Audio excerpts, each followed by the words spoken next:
If you take anything away from this video, I want it to be this: your diagnosis matters less than you think when you're applying for disability benefits. What matters more is how your condition impacts your ability to work. In other words, the technical name of your illness or injury matters less than its impact on your day-to-day life. The most important thing is to be able to prove your condition, whatever it is, prevents you from working a job and completing tasks. The SSA has a listing of impairments, also known as the Blue Book. It outlines all the qualifying conditions and the medical evidence you need to prove them. You can go to your specific condition in this book and see what sort of tests and documentation they look for. That can be really helpful as you prepare your application. But if you don't meet that exact criteria, or your condition isn't listed, that doesn't mean you don't qualify. You'll just have to prove that your condition is still severe enough to keep you from working.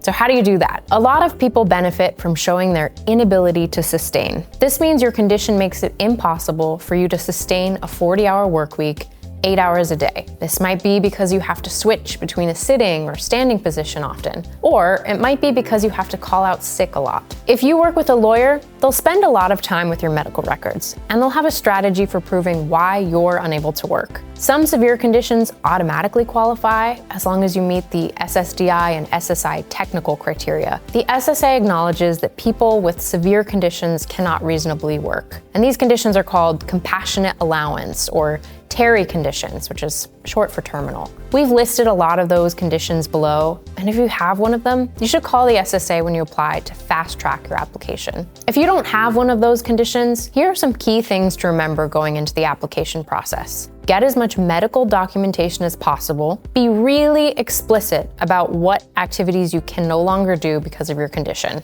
Be consistent and clear. If you say you can't stand for more than 10 minutes, but then also say you go to the grocery store weekly, explain what limitations you face while you're there. Do you lean on the grocery cart? Do you need a walker? Finally, a lawyer will know how to gather the key medical records and argue on your behalf. Complete the brief intake quiz linked on this page and get connected with a lawyer.